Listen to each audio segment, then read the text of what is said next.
वर्ष का 31वां रविवार। हम लोग सामान्य काल के 31वें रविवार में प्रवेश कर रहे हैं।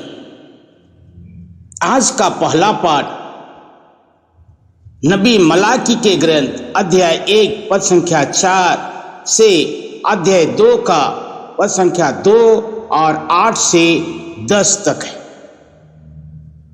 दूसरा पाठ थिस्सलुनीकियों के नाम संत पौलुस का पत्र अध्याय 2 पद संख्या 7 से 9 और 13 और संत मत्ती के सुसमाचार अध्याय 23 पद संख्या 1 से 12 लिया गया है। आज का तीनों पाठ चाहे घर के अगुवे हों या समाज के अगुवे हों या मंडली के अगुवे हों या कलीसिया के अगुवे हों, आंखें खोलने वाली बातें कहता है, क्योंकि अगुआ बनना सम्मान मात्र नहीं है, परंतु यह पूर्ण जिम्मेदारी का पद है, उत्तरदायित्वपूर्ण ओहदा है। इसलिए मलाकी के ग्रंथ अध्याय 1 का पद संख्या 4 और अध्याय 2 का पद संख्या 2 और 8 से 10 में प्रभु कहते हैं, तुम लोग भटक गए हो और अपनी शिक्षा द्वारा तुमने बहुत से लोगों को विचलित कर दिया है। तुम लोगों ने लेवी का विधान भंग किया है, तुमने मेरा मार्ग छोड़ दिया है और अपनी शिक्षा में भेदभाव रखा है। इसलिए मैंने सारी जनता की दृष्टि में तुझे घृणित और तुच्छ बना दिया है। मैं तुम्हें चेतावनी देता हूं, यदि तुम नहीं सुनोगे, यदि तुम मेरे नाम का आदर करने का ध्यान नहीं रखोगे, तो मैं तुम्हें और तुम्हारी धन संपत्ति को अभिशाप देता हूं। अर्थात जिन लोगों के धर्म के क्षेत्र में विशेष अधिकार है और दूसरों को धार्मिक शिक्षा देने का भार सौंपा गया है, उनकी जिम्मेदारी बहुत बड़ी है।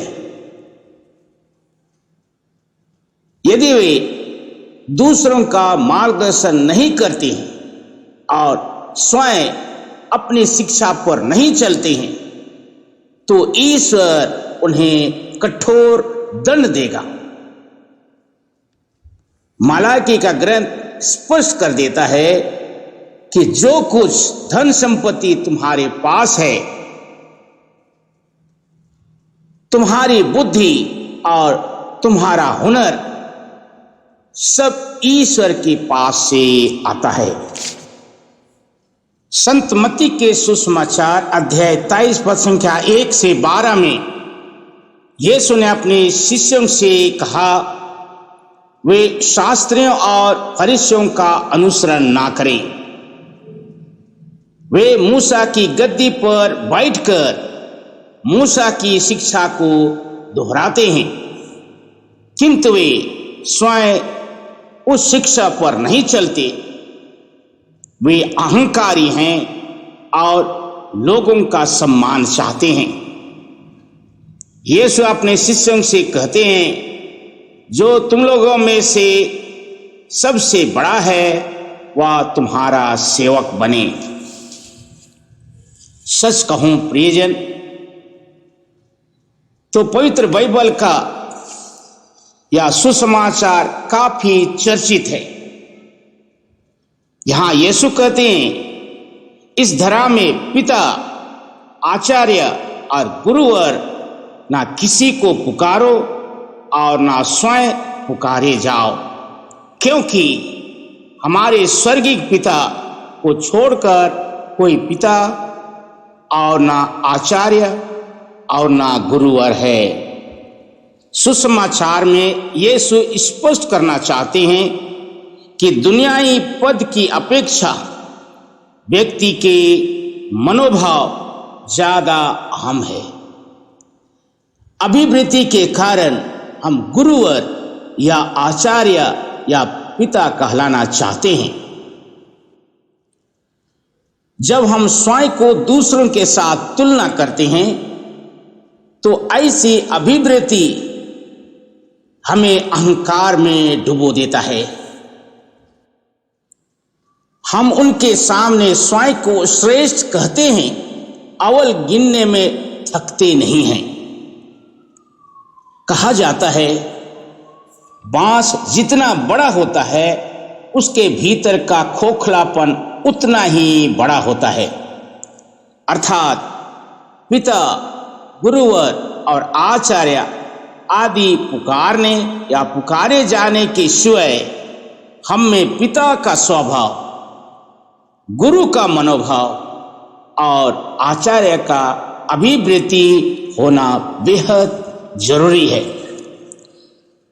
इसके लिए हम प्रत्येक जन को वचन को पढ़ना, मनन करना और हृदय में अमल करके जीना होगा। यीशु इन बातों को अपनी कथनी और करनी में परिभाषित कर दिया।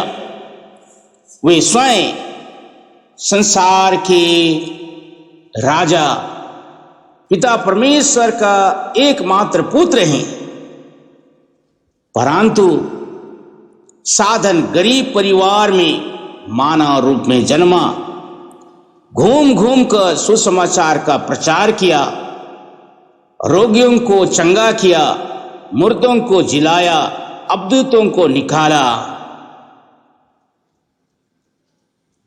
प्रभु और गुरु होकर भी अंतिम व्यालु के समय वे अपने शिष्यों के पैर धोए।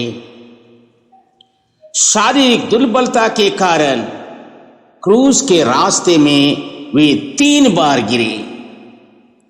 गेत्सेमानी बारिश से क्रूस तक अकेला एहसास कर पुकार उठे, एली एली लम्मा सबक्तानी, हे मेरे ईश्वर तूने मुझे क्यों त्याग दिया। क्रूस के ऊपर सबसे बड़ी बातें उभर के आई। उन्होंने अपने अत्याचारियों को क्षमा करते हुए पिता से निवेदन किया, हे पिता इन्हें क्षमा कर देना, ये लोग नहीं जानते हैं कि क्या कर रहे हैं। इसने असीम रास्ता को दिखा दिया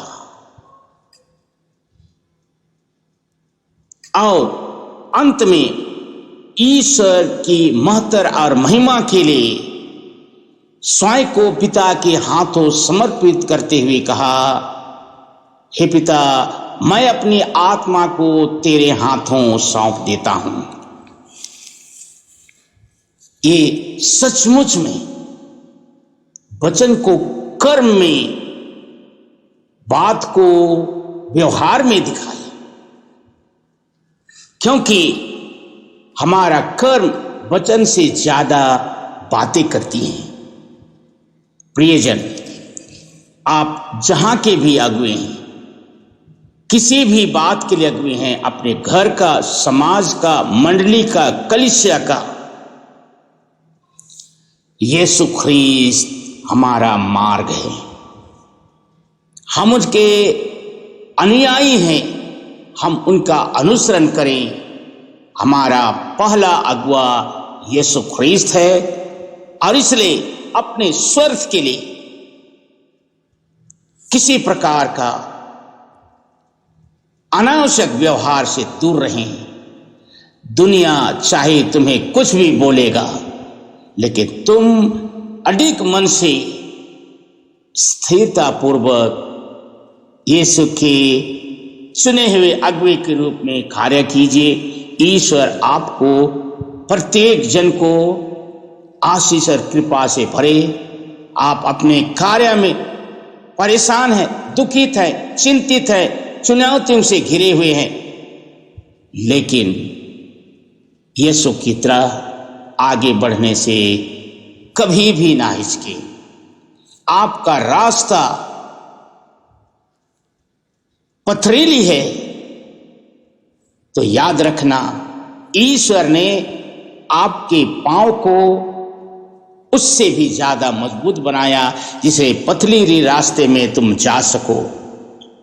यदि तुम्हारी राह अंधेरा लगता है, याद रखना ख्रीस्त स्वयं को ज्योति बना के आगे चल रहे हैं।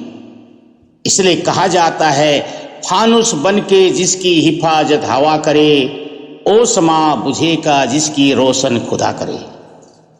आपकी ज्योति स्वयं ख्रिस्त है। आइए एक दूसरे के लिए प्रार्थना करते हुए आगे बढ़ें। आमीन।